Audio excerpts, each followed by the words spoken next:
19 heures. Le vaccin contre le cancer du col de l'utérus vient d'être introduit dans le programme élargi de vaccination au Mali. Une grande avancée dans la lutte contre cette pathologie dans notre pays. Les détails à suivre dans cette édition. À quelques heures de la rentrée scolaire 2024-2025, des établissements publics du district de Bamako se disent prêts et selon eux, toutes les dispositions sont prises pour accueillir les élèves le lundi prochain. Pour contrer les attaques terroristes et améliorer la situation sécuritaire dans le cercle de Yorosso, les autorités administratives ont pris des mesures de restriction sur la circulation des personnes. Voilà donc pour les sommaires.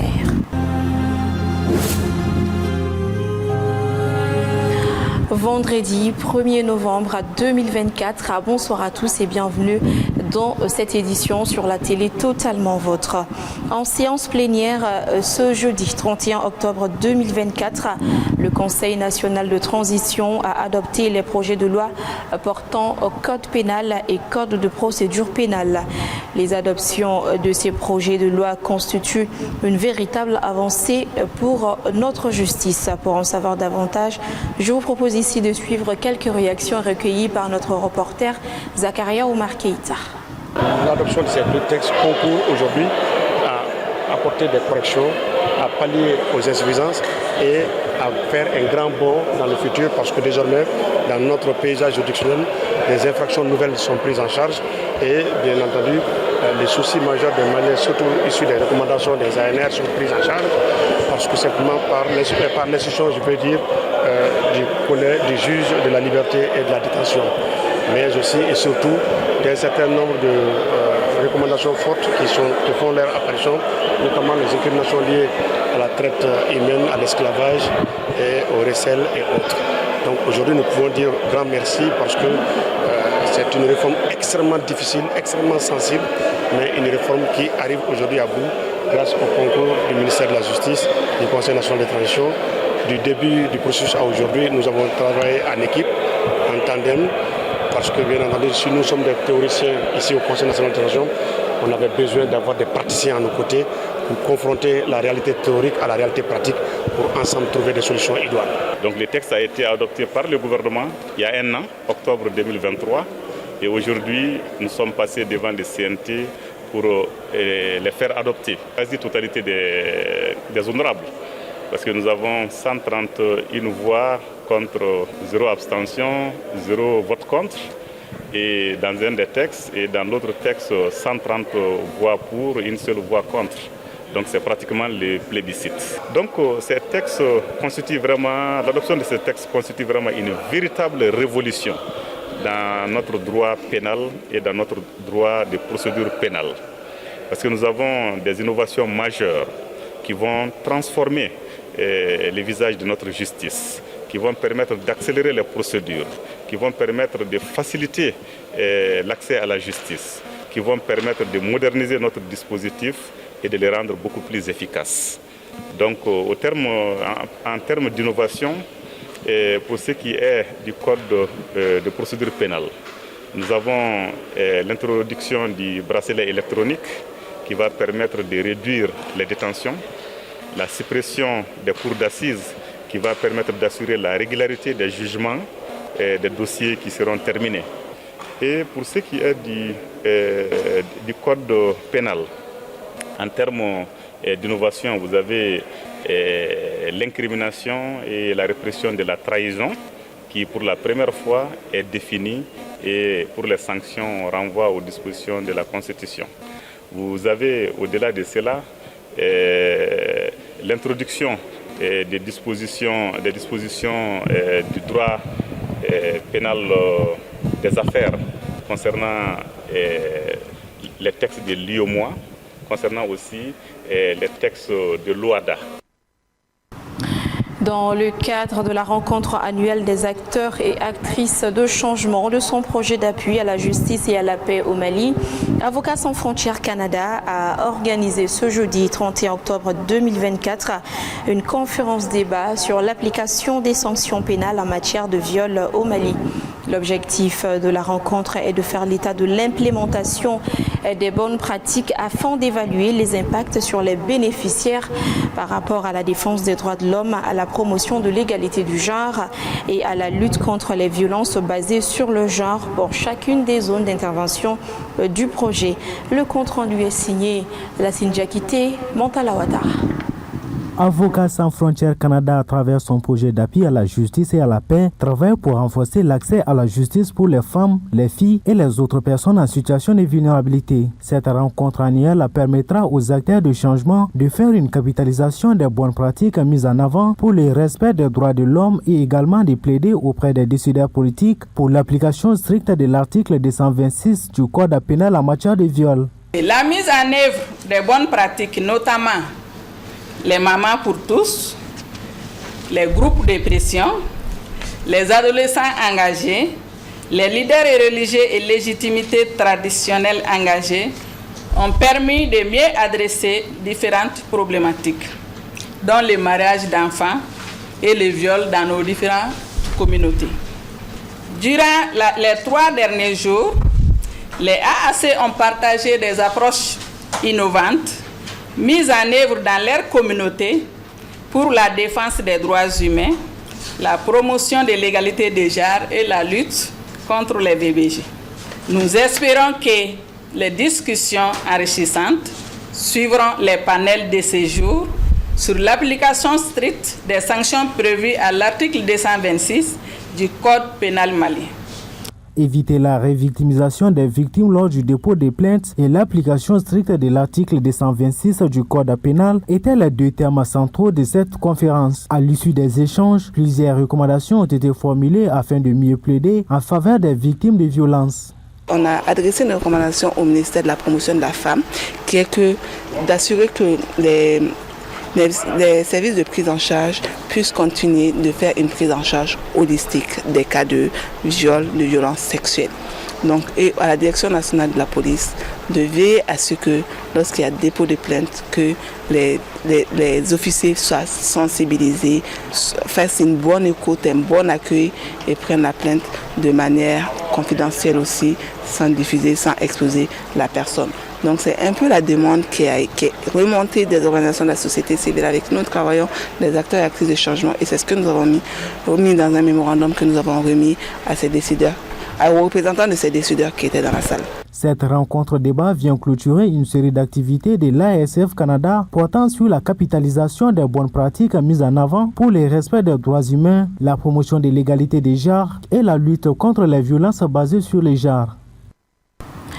Je vous l'annonçais tout à l'heure dans les titres, le vaccin contre le cancer du col de l'utérus est désormais introduit dans le programme élargi de vaccination au Mali. Le lancement officiel s'est tenu ce vendredi 1er novembre 2024 au CESCOM 1 de Boulkasson-Bougou, en commune 1 du district de Bamako, par la ministre de la Santé et du Développement social, en présence des partenaires techniques et financiers. Cette action, qui rentre dans le cadre d'Octobre Rose, permettra d'améliorer la santé et le bien-être de la population malienne. À Bassanogo, Zakaria Omar Keita, compte rendu.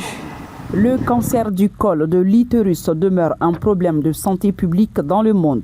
Il est le 4e cancer le plus fréquent chez la femme. Pour efficacement lutter contre cette pathologie qui fait des ravages, le ministère de la Santé et ses partenaires dans l'Alliance mondiale pour le vaccin et l'immunisation Gavi viennent de mettre à la disposition de la population malienne le vaccin pour prévenir contre ce mal chez les jeunes filles et femmes.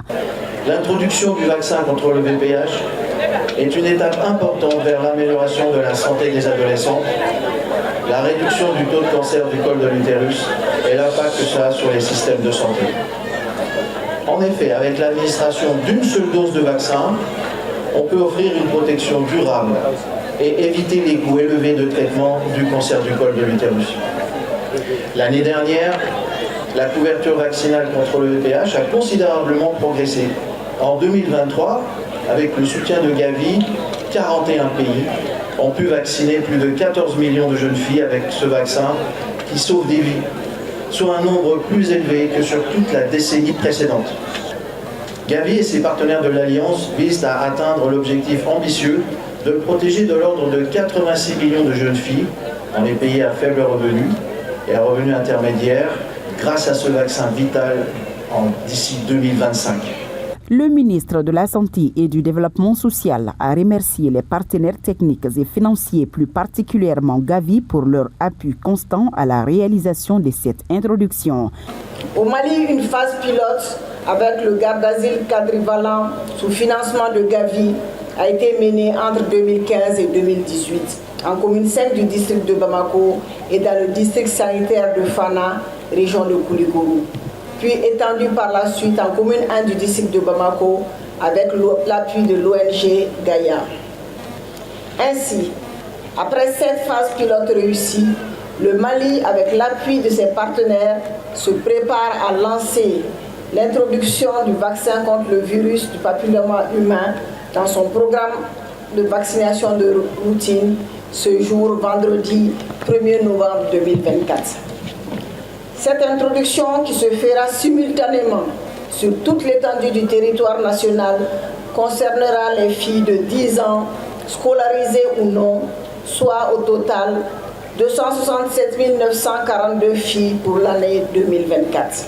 Et c'est Hawadikou, âgé de 10 ans, qui a reçu la première dose de vaccin contre le cancer du col de l'utérus. Le coût total de cette introduction s'élève à 468 30 000 francs CFA. À un peu plus de 48 heures de la rentrée scolaire 2024-2025, les préparatifs vont bon train dans les établissements publics du district de Bamako.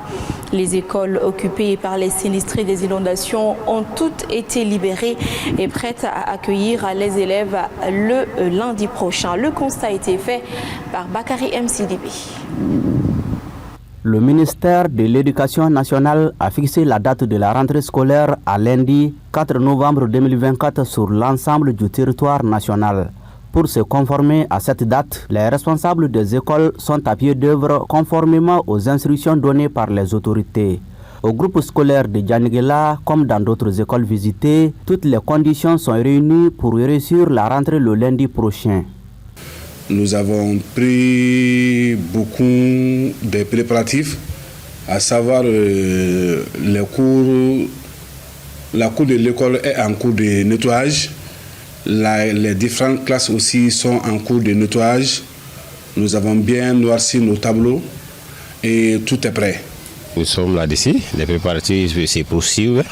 Comme on avait déjà fait les préparatifs depuis la première entrée, bon, ça se poursuit encore. Oui, on peut le dire, tout est déjà prêt. Donc les parents s'étaient déjà préparés pour la première entrée.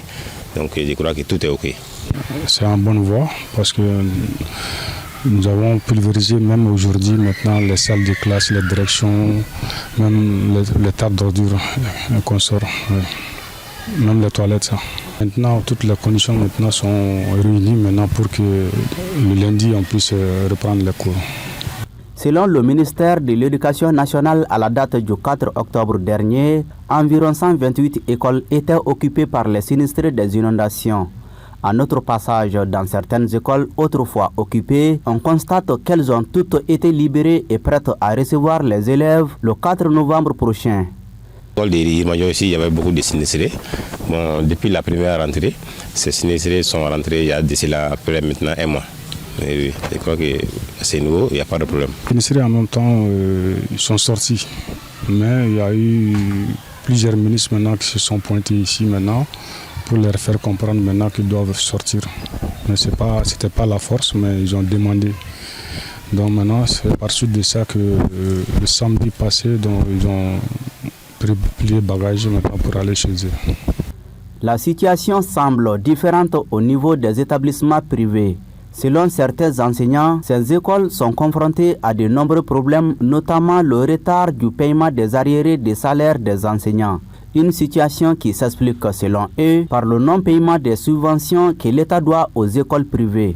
Toutefois, ils invitent les plus hautes autorités à prendre en charge leurs difficultés.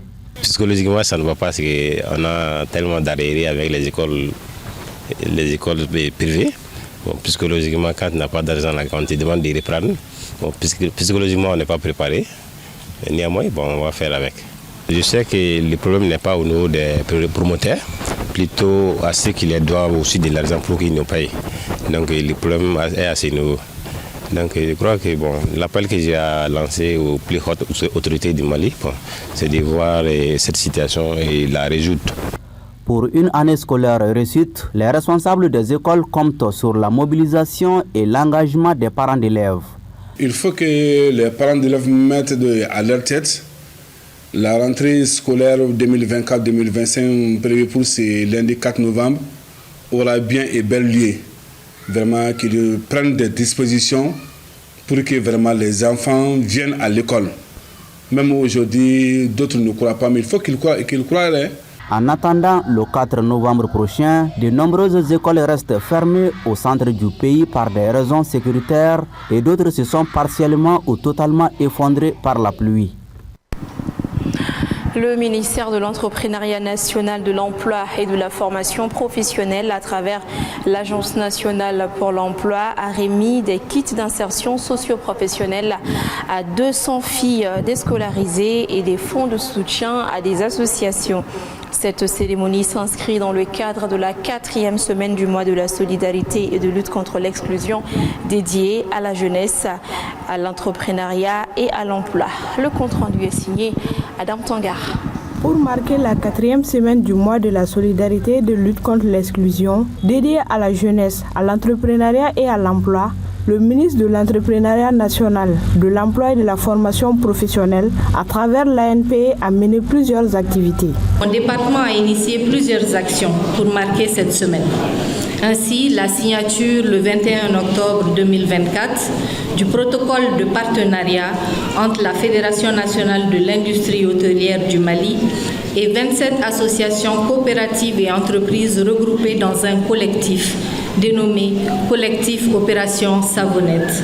Le lancement de l'opération Permis de conduire le 22 octobre 2024, l'opération Formation-Insertion de 500 actifs dans les métiers des BTP et de l'artisanat ont été les avant-goûts de cette semaine thématique.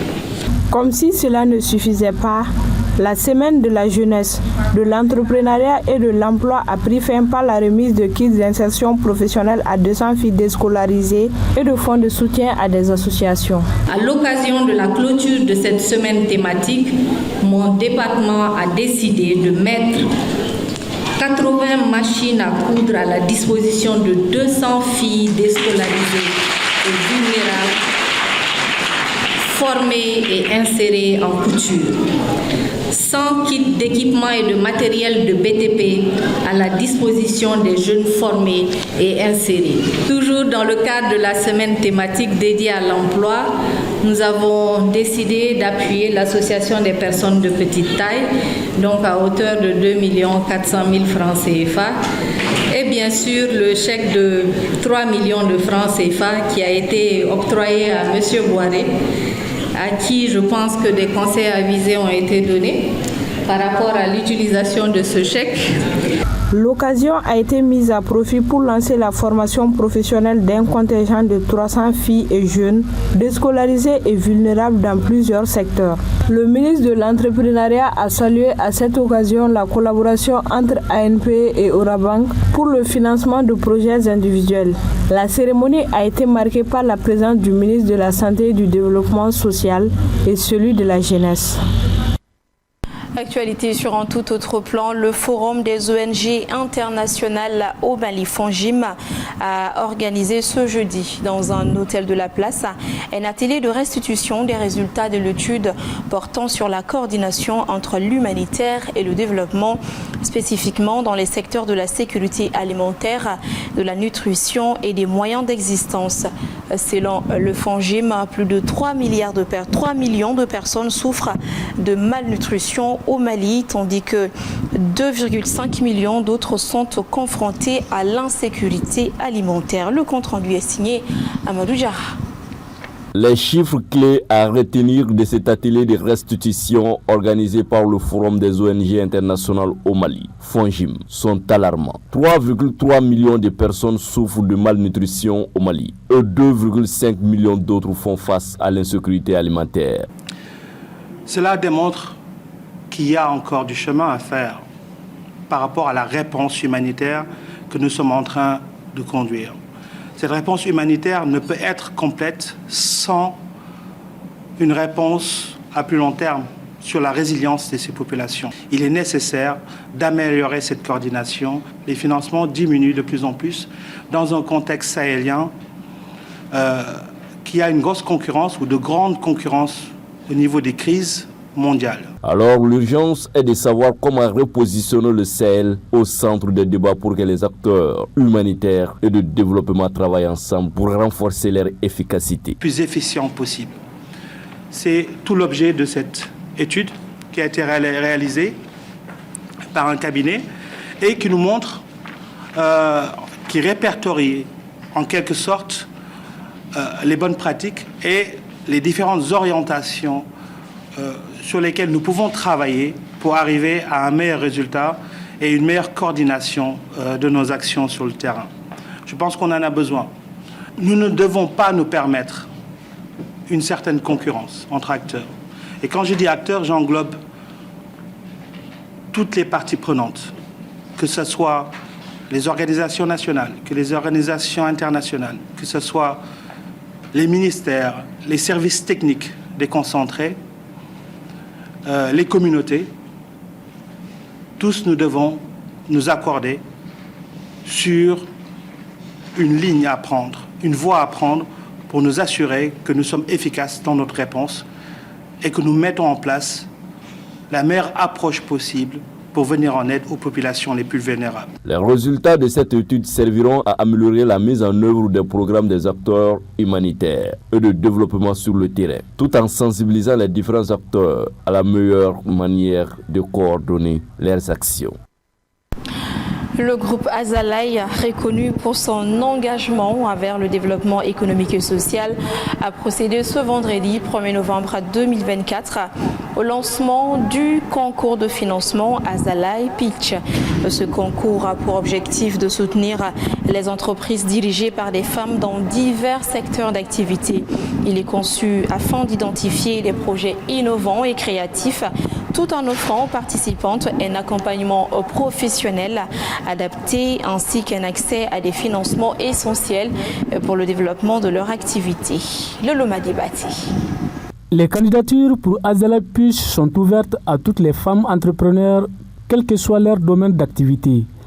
Les candidates auront l'opportunité de présenter leurs projets devant des experts, des investisseurs et des mentors. Les meilleurs projets seront récompensés par un soutien financier ainsi qu'un programme de mentorat destiné à fournir des conseils stratégiques pour la croissance de leurs entreprises. Elles vont postuler via un site internet, azalaipitch.org, et donc nous ferons les sélections à partir de décembre, et celles qui seront sélectionnées, et à partir de janvier, elles vont suivre 3 mois de programme définis et individualisés, et puis jusqu'à la préparation du pitch final. Alors le pitch, c'est quoi? C'est un peu inspiré de l'émission Qui veut être mon associé. Donc le jour du pitch, elles vont venir devant un panel d'investisseurs et elles vont présenter pendant 5 minutes leur programme, leur projet, et donc avec l'objectif d'avoir peut-être 1 ou 2 investisseurs qui va les accompagner dans leur projet entrepreneurial. Alors le programme est ouvert sur les 7 pays de présence du groupe. Donc ces 7 pays, c'est le Mali, le Burkina, le Bénin, le Sénégal, la Mauritanie, la Guinée-Bissau. Donc il faut en fait que la société soit créée dans ces 7 pays, pas forcément qu'on ait cette nationalité-là, mais qu'on ait au moins une présence du registre de commerce qui soit créée dans ces sociétés-là, dans ces pays-là, pardon. Cette dimension du concours est particulièrement favorisée car elle permet de créer des synergies et de favoriser des collaborations fructueuses. Pour participer à ces concours, les postulantes doivent répondre à certains critères spécifiques. On n'a pas voulu faire de critères discriminants. Donc il n'y a pas de critère d'âge. Le seul critère important déterminant, c'est d'avoir 2 ans d'ancienneté, 2 états financiers déjà disponibles parce que les investisseurs vont investir à partir de là, d'un projet qui est déjà viable, qui a déjà vécu et qui a déjà eu accès à un marché et qui s'est déjà en fait fait connaître à un public. Donc c'est ce que les investisseurs nous ont fait connaître, que c'est très difficile d'accompagner un projet quand il est au tout début parce qu'en général les gens ne savent pas où ils vont. Plutôt que de financer une idée, ils préfèrent financer déjà des projets qui existent et qui sont déjà sur le marché. Donc les 2 critères, le critère le plus important c'est ça, c'est d'avoir 2 états financiers et d'avoir une société créée dans les 7 pays de présence du groupe Azalai. Avec cette initiative, le groupe Azalai compte jouer un rôle clé dans la transformation de l'économie locale en fournissant aux femmes les outils nécessaires pour réussir. Ce projet est soutenu par la Fondation Azalai, tandis que le cabinet Pair Consulting et l'agence Inexia assurent la coordination de l'ensemble des projets.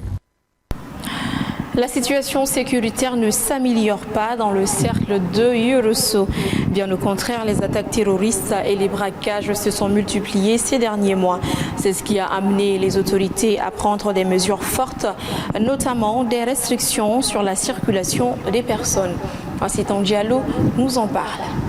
En effet, les véhicules et motocyclettes sont désormais interdits de circuler de 23h à 5h du matin dans la ville de Yorosso, dans la région de Koutiala. Cette décision a été prise par le préfet de la localité jusqu'à nouvel ordre, à l'exception des véhicules des FAMA ainsi que des véhicules sanitaires. L'information a été relayée dans un communiqué daté du 30 octobre 2024.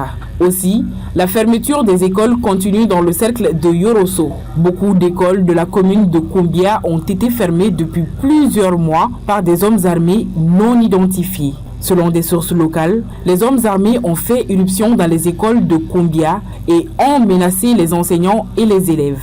Ils ont exigé la fermeture des écoles et l'expulsion des forces de sécurité qui patrouillent dans la région. Cette fermeture faisait suite à celle d'une dizaine d'écoles dans la commune de Boura, également située dans le cercle de Yorosso. C'est pour dire qu'il y a une urgence absolue de restaurer la sécurité dans le cercle de Yorosso. Et beaucoup d'espoirs sont fondés sur les mesures qui sont en train d'être mises en œuvre. Cette édition est terminée. Nous la refermons avec cette clarification intitulée « Démenti du groupe Renouveau » qui émane de notre administration. Voici la teneur. Le groupe Renouveau tient à informer l'opinion publique qu'une fausse information se rapportant au ministre de la Défense et des Anciens Combattants, le général de corps d'armes Sadio Camara, circule sur les réseaux sociaux. Espérant faire sensation, HD News, l'auteur de la fausse information, et son complice Momo Dollar n'ont trouvé mieux que d'utiliser notre logotype Renouveau FM/TV. Nous démentons formellement cette information et condamnons avec la dernière rigueur toute pratique consistant à jeter du discrédit sur nos organes de presse. Nous assurons que le groupe Renouveau FM et TV n'a ni diffusé, encore moins partagé une telle information de la fantomatique page Facebook connue pour la diffusion de canulars. En conséquence, le groupe Renouveau se réserve le droit de porter plainte contre quiconque utilise un de ses identifiants pour diffuser ou relayer une fausse information. Le groupe Renouveau invite ses lecteurs, auditeurs et téléspectateurs à rester vigilants et à se référer toujours à ces canaux officiels de communication. Fait à Bamako le 1er novembre 2024. Merci à tous ceux qui ont contribué à la réalisation de cette édition. Merci à vous également de l'avoir suivi. Demain, vous serez avec Emmanuel Koulibaly. Quant à moi, j'aurai le plaisir de vous retrouver la semaine prochaine. D'ici là, prenez bien soin de vous et très bon week-end à toutes et à tous. Bonsoir.